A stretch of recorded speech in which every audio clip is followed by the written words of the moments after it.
असा नाज़रीन कराम, मुल्क की जो सूरत हाल है वो सबके सामने है। एक तरफ तो लंदन में बैठक लगी हुई है, बहुत से मसाइल तय किए जा रहे हैं, बहुत से फैसले हो रहे हैं, खबरें बहुत सी आ रही हैं, इख्तलाफ राय की बात भी हो रही है, लेकिन कंसेंसस होता दिखाई भी देता है, कंसेंसस होता दिखाई नहीं देता तो हतमी फैसला होता दिखाई देता है।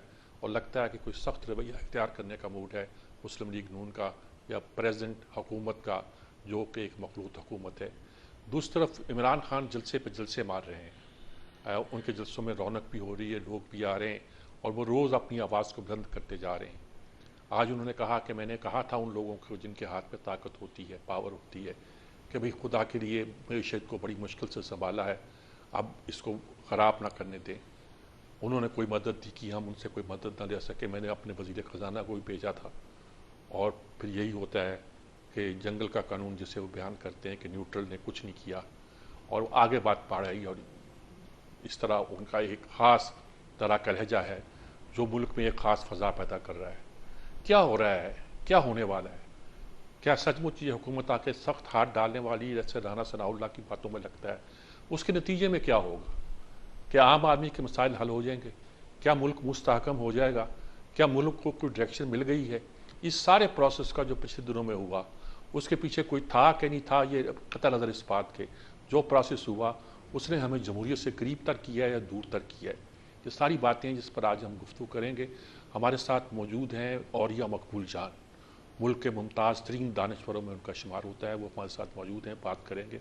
पी जमीर साहब हैं, वो यानी कि मैं उन्हें कहा करता हूँ कि जदीद एंकरिंग के पायनियर्स में से हैं वो। और अरशाद अहमद आरफ साहब हैं, एक रोज़नामा अखबार के वो एडिटर ही नहीं है, एक बहुत अच्छे दानश्वर भी हैं। उनके अलावा जनरल गुलाम मुस्तफ़ा साहब और शायद एक दो और लोग भी हमारे साथ मौजूद हों, मुजीब शाह भी, मुस्तफ़ा सुलंगी साहब भी लाइन पे आ गए हैं जी, वो भी हमारे साथ मौजूद हैं और बहुत ब्रॉडकास्टर और दानश्वर हमारे। और हो सकता है कि अगर एक सेमिनार से फारग हो गए तो मुजीब शामी साहब भी हमारे साथ मौजूद हों। और यह सबसे पहले मैं आपसे आगाज़ करना चाहता हूँ ताकि बात को ज़्यादा वजाहत के साथ हम बयान कर सकें। क्या क्या आपको ये सारी जो सूरत हाल मैंने बयान की है, अब कहाँ खड़े हैं? रखिए, आप पार्टीजन तो है नहीं, आपका एक ट्रेंड हो सकता है, माइंड हो सकता है, इस तरफ हो सकता है, उस तरफ हो सकता है, लेकिन जहाँ हम अब खड़े हैं यहाँ, इस तो क्या करें? एक आम शहरी के तौर पर मुझे आपसे पूछना चाहता हूँ। देखिए, आज से तकरीबन 1 साल पहले मैंने बहुत तफसील से लिखना शुरू किया था कि दो मुल्क ऐसे हैं कि जिनके अंदर डिस्टेबिलिटी आएगी। एक यूक्रेन है और दूसरा पाकिस्तान है। और दोनों की बुनियादी वजह यह है कि 2019 दिसंबर में जब कंटेनमेंट ऑफ चाइना की पेंटागन पॉलिसी आई है और 4 जो मुल्कों का ग्रुप बना क्वाड, तो उसमें इंडिया को जब लद्दाख में टेस्ट किया गया तो इंडिया नाकाम हो गया। और वो 1000 स्क्वायर किलोमीटर की अपना इलाका भी जो था वो लद्दाख का वो खत्म कराया और जाके मॉस्को के अंदर वो उसको हार भी गया और क्लेम भी खत्म हो गया।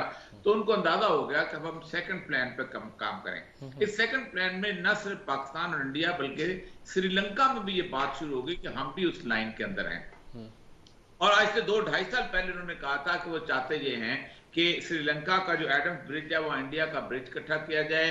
और उसके साथ साथ सबसे इंपॉर्टेंट चीज यह है कि हबन तोता की जो बंदरगाह चीन को दी गई थी वो वापस ले ली जाए। और ये सारा प्लान का था जिसके अंदर उन्होंने वहां कर एक लिया कामयाबी से। और आज जो वहां प्राइम मिनिस्टर आया है वो प्रो इंडिया आया है। आज जिस प्राइम मिनिस्टर को उन्होंने लाए हैं वो इंडिया खुद लेके आया है, क्योंकि इंडिया ने, चाइना ने वहां $500 बिलियन दिए, इंडिया ने वहां $1 बिलियन दिया है और वहां वो खास तौर पे स्टेबल हो गए। अब इसका मतलब यह है कि दो मुल्क श्रीलंका से आउट हो गए, एक वहां से पाकिस्तान आउट हो गया और दूसरा वहां से चीन आउट हो गया। अच्छा, दूसरी बात यह थी कि वहां पर यूक्रेन के अंदर 2014 में जब ग्रीन रेवोल्यूशन आया है तो रूस ने फौरन क्रीमिया पे कब्जा कर लिया था ताकि कुछ ना कुछ रास्ता तो हमें मिले। लेकिन उसके बावजूद भी उसके खौफ मुसलत किया गया कि यहां पर यूक्रेन के अंदर हम नेटो में शामिल करेंगे और ठीक यहाँ न्यूक्लियर वॉरहेड लगाएंगे। और ठीक अब है। वहां रूस आ गया है और वो मामला भी खत्म। तो अब वो हम जो क्या, 40, अब हम उस चुंगल में फंस गए हैं? हमारा मामला भी वही है। हमारा मसला यह है कि देखिए जी, चाइना और रशिया ये दोनों एक बहुत बड़ा जमीन का मास है। जो जिसके अंदर तकरीबन कोई 15-16 टाइम जोन आते हैं, 15 के करीब तो आते ही आते हैं टाइम जोन। ठीक, इस टाइम जोन का मतलब यह है कि इसकी एक्सेस सिर्फ दो जगह से दुनिया में है, एक है बॉस्फोरस से और दूसरी है जनाब आपके ग्वादर से। वो जो नॉर्थ ईस्टर्न सी है, चाइना का जापान सी है, उसका भी अगर आप मलाका के अंदर 1 किलोमीटर का रास्ता है, वहां पर खड़ा कर दें मलेशिया के दरमियान, तो वहां काम नहीं चल सकता, वो किसी वक्त उसको क्लोज कर सकते हैं। तो पाकिस्तान का भी मसला यह है कि पाकिस्तान के अंदर नॉट ए स्टेबल गवर्नमेंट, बल्कि एक डिस्टेबल गवर्नमेंट चाहिए, ताकि चाइना जो है वो मुस्तकिल जो है वो कभी डामाडोल होता रहे और यहां पर सी पैक की एक्टिविटी न चल सके। आज से तकरीबन 20 साल पहले मुझे अच्छी तरह याद है, रॉबिन रफील बहुत आया करती थी और गवादर पोर्ट पे हम लोग उस वक्त काम कर रहे थे, बलूचिस्तान में होता था। तो उसने बड़ी हमारी मीटिंग के अंदर बैठ के, होम सेक्रेटरी भी, चीफ सेक्रेटरी भी वहां बैठे हुए, उसने कहा इस बात को आप भूल जाएं कि आप कभी भी गवादर जो है वो उसको पूरी तरह ऑपरेट कर सकेंगे, यहाँ पे चीन आ सकेगा। हमारा खतरा ये है कि चीन जो है इसको तजारती नहीं बल्कि इसको मिलिट्री स्टैब्लिशमेंट के तौर पे इस्तेमाल करेगा। तो तो मतलब हमारा मामला वही हुआ है कि अब अच्छा, असल में खराबी कहां हुई है? खराबी ये हुई है, वो ये खराबी जो ईरान में हुई थी, खराबी हुई है कैलकुलेशंस की और इंटेलिजेंस रिपोर्ट्स की। ईरान में अप्रैल 1978 में जिमी कार्टर को ये खास तौर पे की गई रिपोर्टें भी, ईरान को भी, कि ईरान में बहुत सुकून है, अमन है, ईरान में एक बहुत शानदार मिडिल क्लास आ चुकी हुई है और लोगों का शाह पे बड़ा इत्मीनान है। अमीर अब्बास हवैदा जो है वो इतना शानदार पॉपुलर किस्म का वजीर आजम है, शाह बहुत पॉपुलर है, 7 लाख की आर्मी है, स्वैक ने लोगों का जीना हराम कर दिया हुआ है। तो हम इसके बारे में सोचने छोड़ दें, शाह बहुत मजबूत है।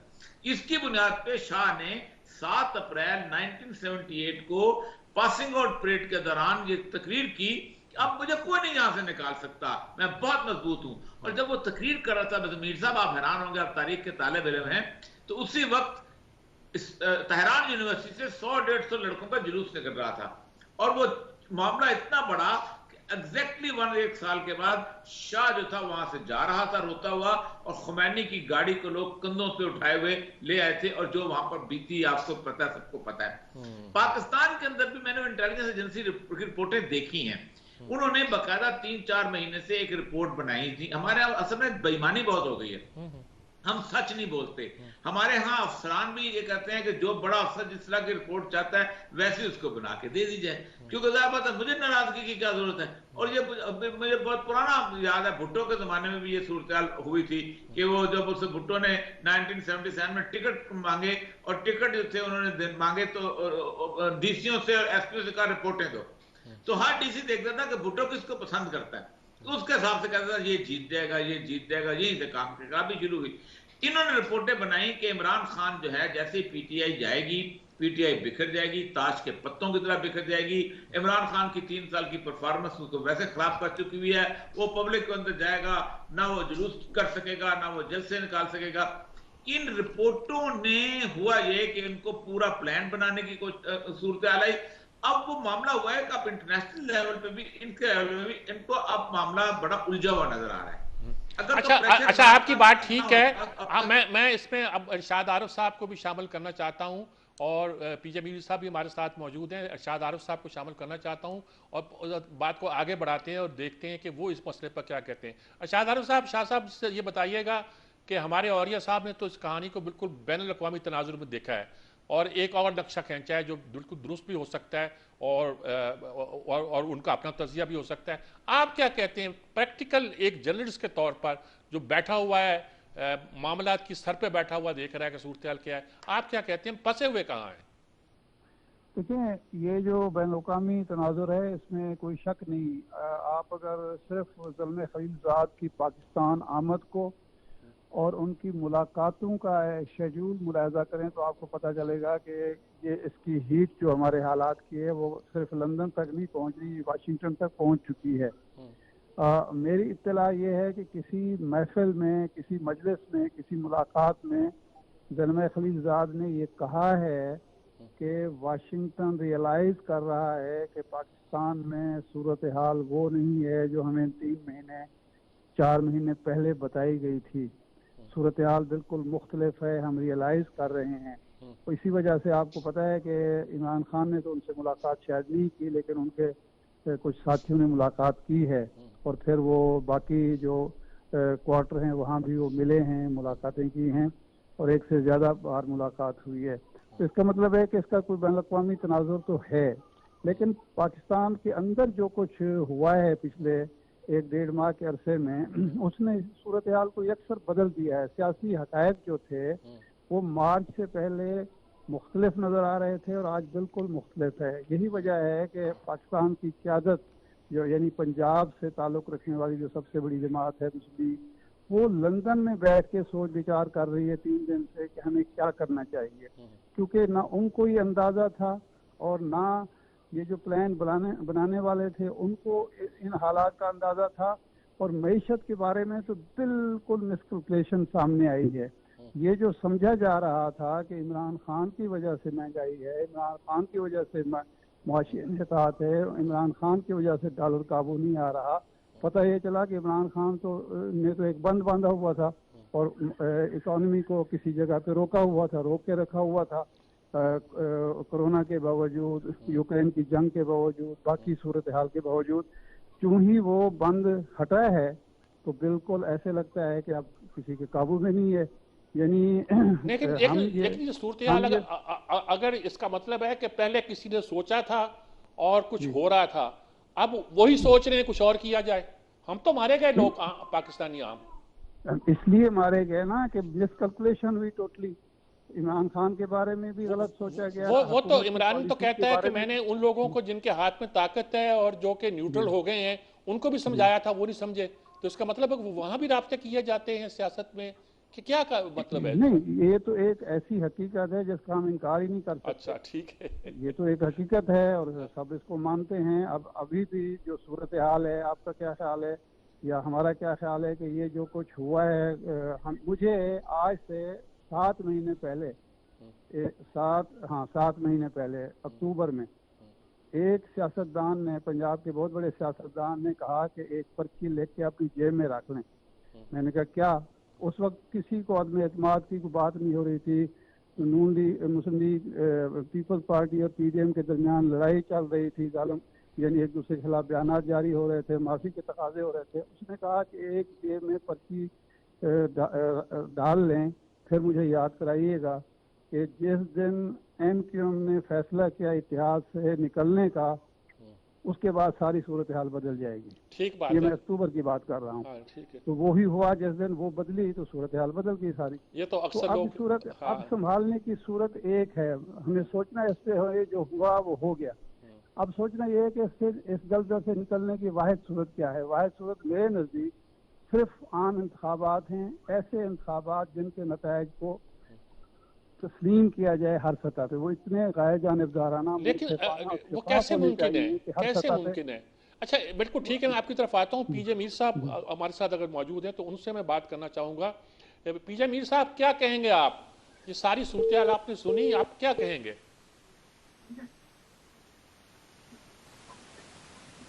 अच्छा जी, वक्फा देते हैं, गालबन कुछ प्रॉब्लम पैदा हुआ है और वक्फे के बाद हम हाजिर होते हैं और बात करते हैं अपने बाकी साथियों के साथ।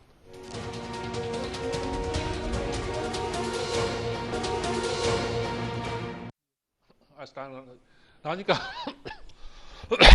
माफ कीजिएगा। जैसा कि आपने सुना, जरा हम गुफ्तगू कर रहे हैं इस मुल्क की मौजूदा सूरत हाल की। एक तरफ इमरान खान जलसे पर जलसे मार रहा है, दूसरी तरफ लंदन में बैठक हो रही है और फैसला हो रहा है कि पाकिस्तान। अब हमारे साथियों का ख्याल है कि शायद अंदाजे की गलती हो गई है। अच्छा, इंटरनेशनल फोर्सेस से अंदाजे की गलती हुई है क्या? लोकल फोर्सेस से भी अंदाजे की गलती हो गई है? अगर अंदाजे की गलती हुई है तो ऐसा तो कभी हुआ नहीं है कि अभी एक हुकूमत को तब्दील किया गया और चंद दिनों के बाद वो हुकूमत इस तरह दंदनाती हुई वापस आए। उसका नतीजा क्या निकलता है? मुझे बहुत से मुल्कों की मिसालें याद आ रही हैं, मैं देना नहीं चाहता। क्या सूरत हाल पैदा हो सकती है? गलती का इलाज अवाम की नज़र में क्या हो सकता है? अवाम को कैसे फ़ायदा पहुँच सकता है? मईशत कैसे सुधर सकती है? जमहूरियत का जो रूह है वो कैसे बाकी रह सकती है? और इस मुल्क का निज़ाम सीधा कैसे हो सकता है? सारे सवाल हैं जो हमारे सामने हैं। पीजे मीर साहब, आप लाइन पे हमारे साथ मौजूद हैं।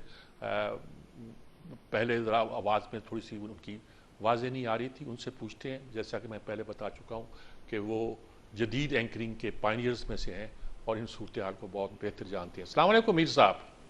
वालेकुम सलाम। मीर साहब क्या कहेंगे आप, ये सारी सूरत हाल आपके सामने, आपने गुफ्तगू भी सुनी, तो क्या क्या क्या लगता है, हम क्या कहाँ खड़े हैं हम? देखिए, हम वहां खड़े हैं कि जहां हमें खड़ा नहीं होना चाहिए था। हमारा प्रॉब्लम ये है कि हम तो डिस्कशंस इंटरनेशनल और डोमेस्टिक कर लेते हैं, लेकिन एक चीज जो है जो हमें मारती है इंटरनेशनल पोडियम के ऊपर, वो है कि हमने हर अपने प्राइम मिनिस्टर को या लीडर को कह लो कि उसको टेंट और पेंट कर दिया है।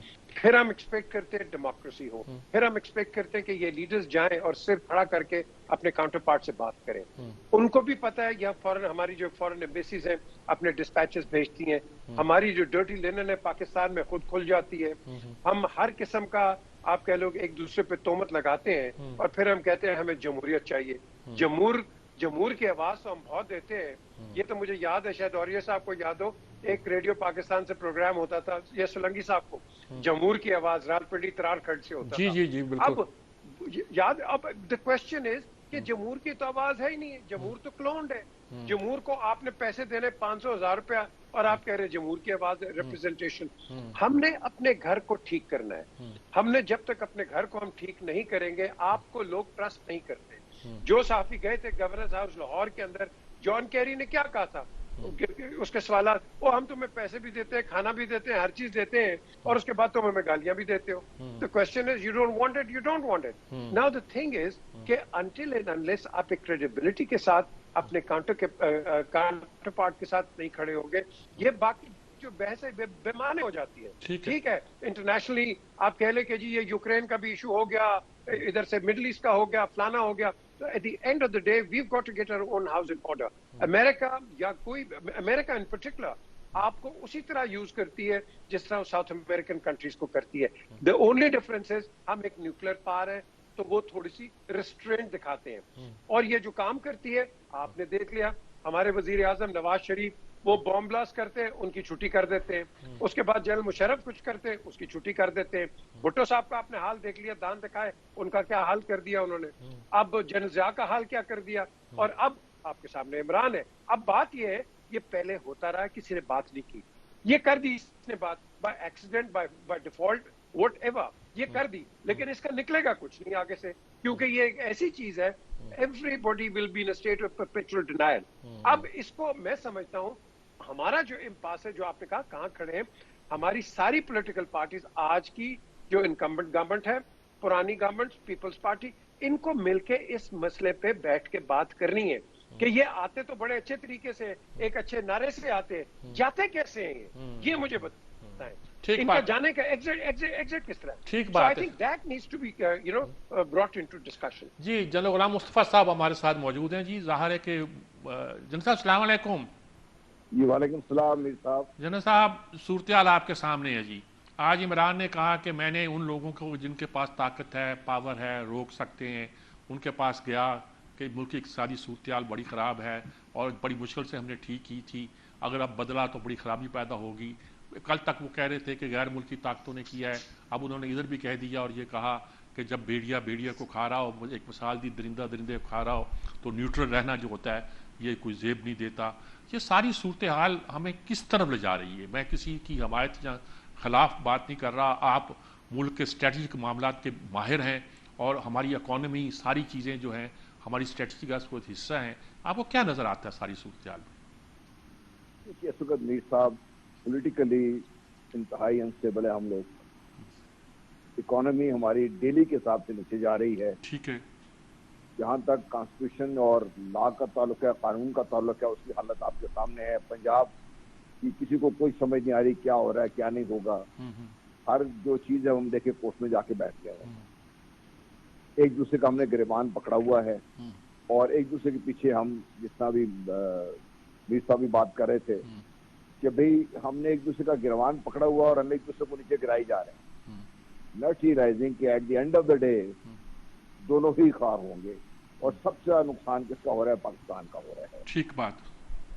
आप देख लीजिए, चाहे वो पीडीएम है, चाहे वो पीटीआई है, जो भी है, सबके अपने अपने इश्यूज हैं। ठीक है, फाइन, एक ने दूसरे को गिरा दिया, फाइन, अब दूसरा इसको गिराने की कोशिश कर रहा है, फाइन। ये डेमोक्रेसी जिसको हम सब कह रहे हैं, ये चलता रहता है।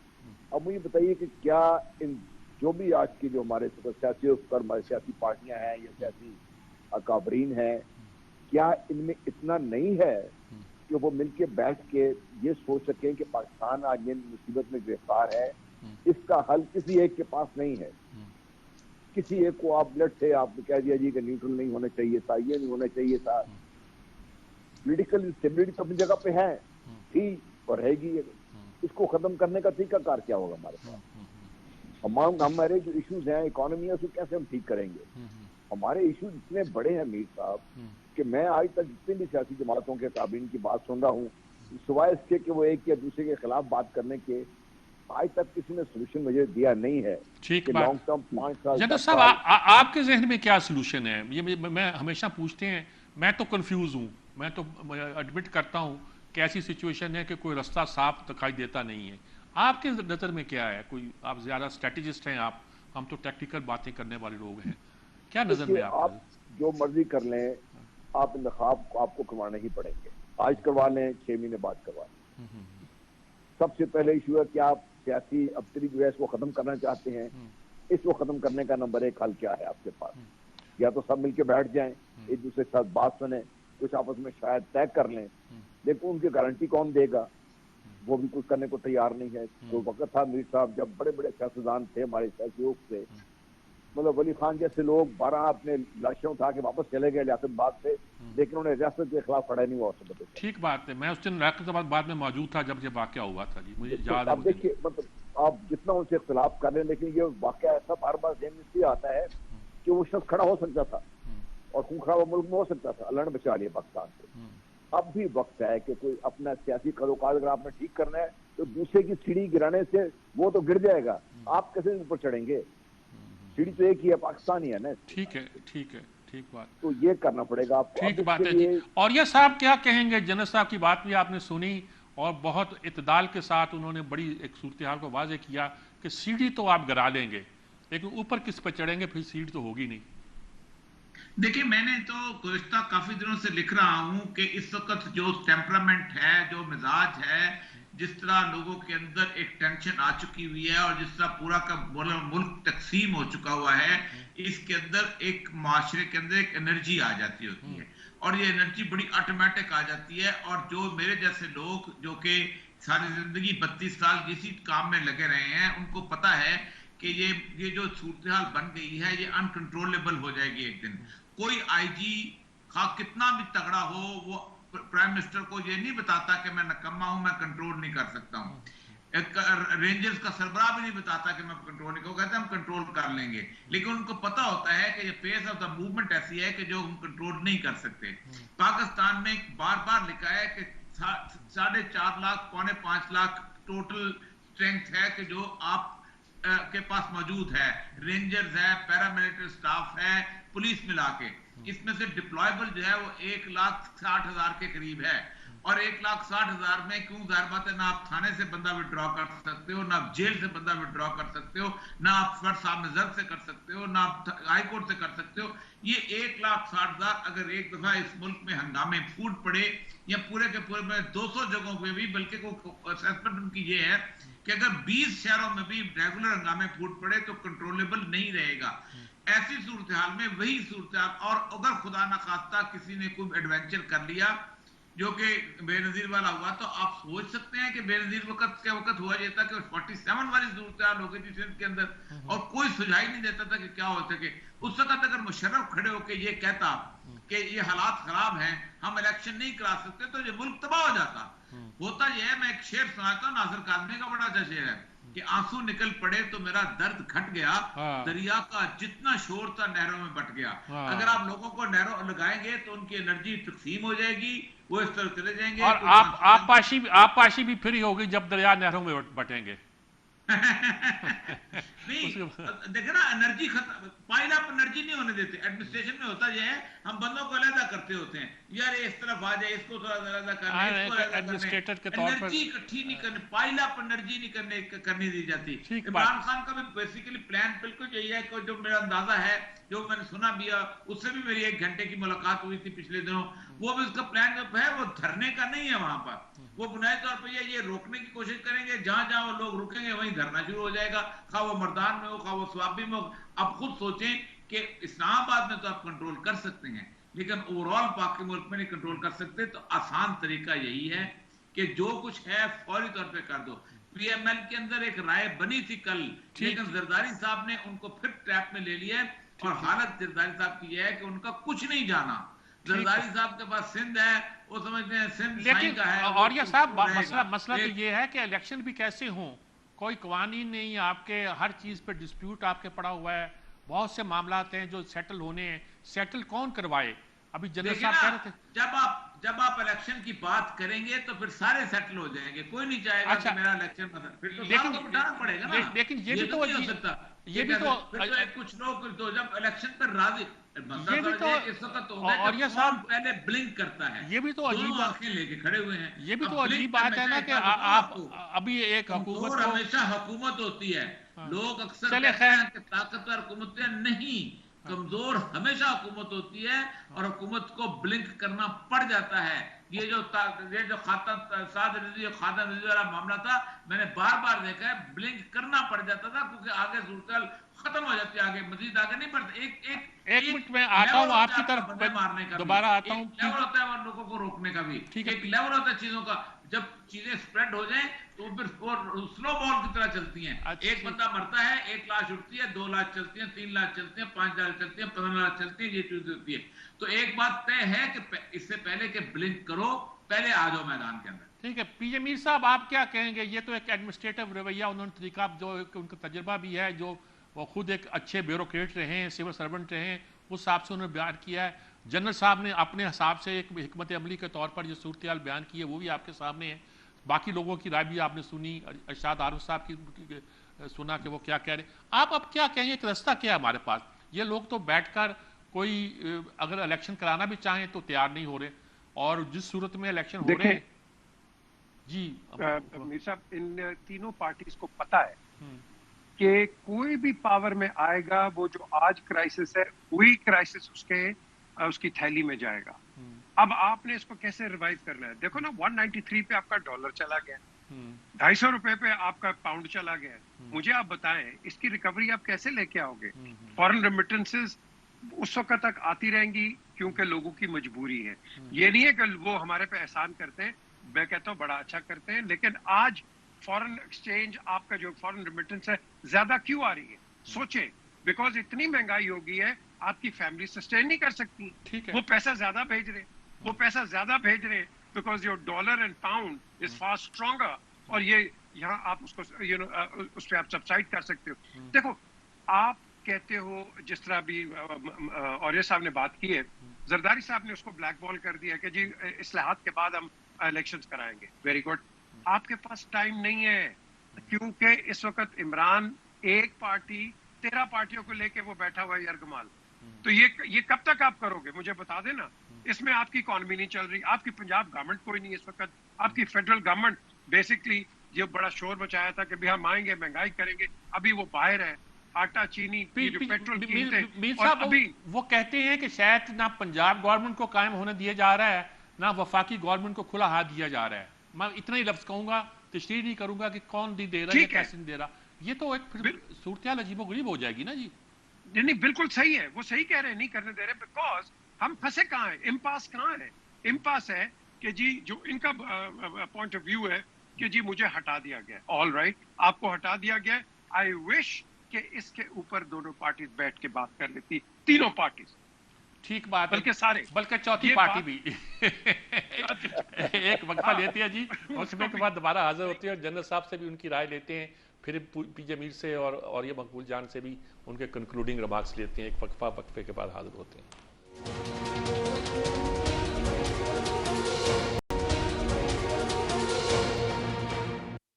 जी नाज़रीन कराम, सारी सूरत हाल जो है वो आपके सामने है, हम इस पर बात कर रहे हैं कि इस वक्त हम कैसे इस मुश्किल से निकलेंगे। एक रास्ता ये बताया जा रहा है कि इलेक्शन ही इसका हल है, लेकिन सवाल उठता है इलेक्शन कैसे कराया जाए, कौन कराए, क्यों कराए, और बहुत से मसाइल जो उठते हैं, हल्का बंदी का मसला है या फौरी तौर पर इलेक्शन कराने में जो प्रॉब्लम है, वो मसाइल है, वो कैसे किया जाए।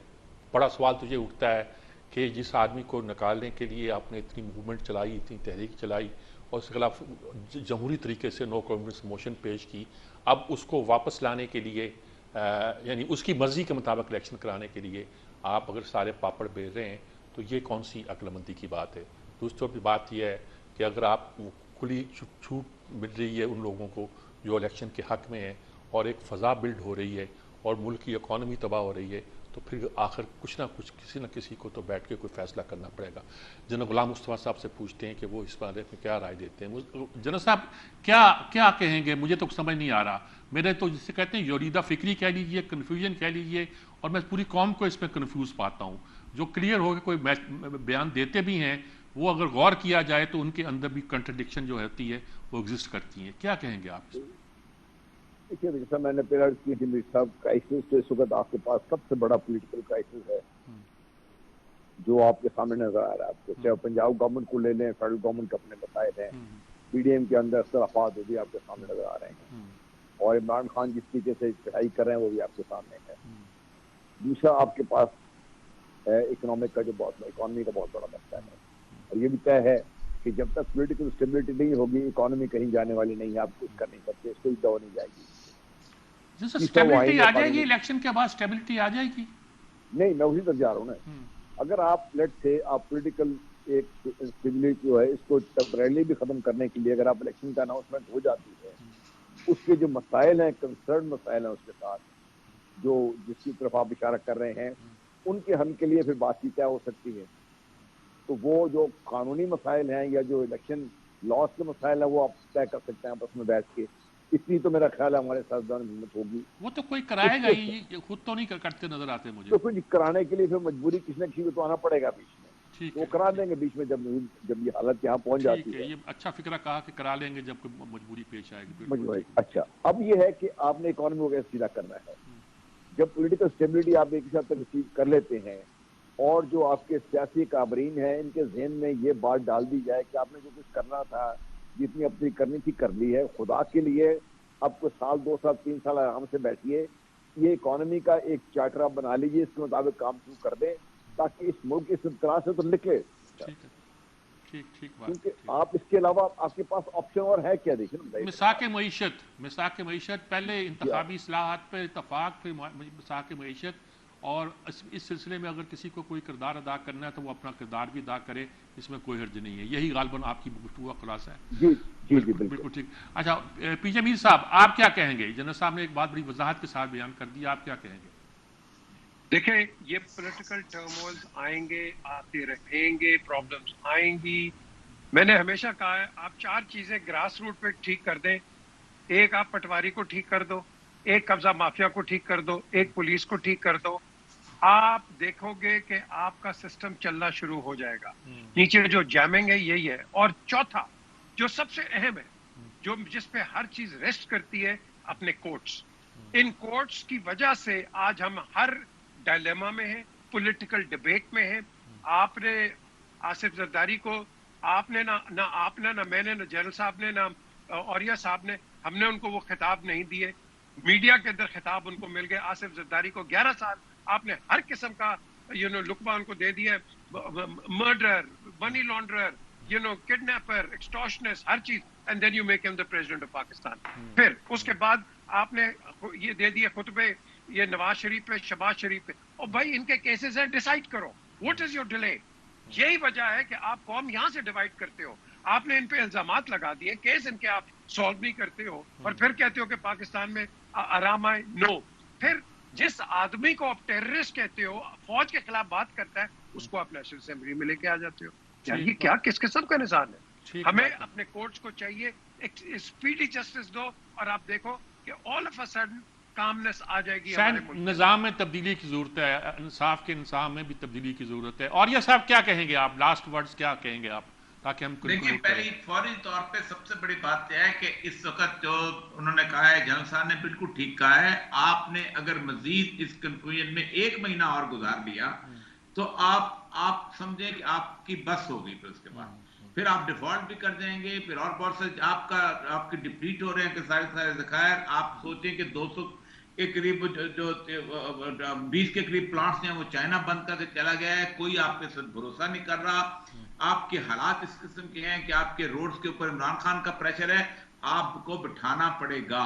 इलेक्शंस जो हैं, मैं इसलिए कह रहा हूं, हर बंदा जब इलेक्शन शुरू हो जाते हैं, इमरान खान ने बाइकाट किया था, सबने बाइकाट किया था, हो गए थे ना 2013 के इलेक्शन, हो गए थे, नहीं मानते लोग अब। और ये उसकी जिम्मेदारी है इलेक्शन कमीशन की, वो करे।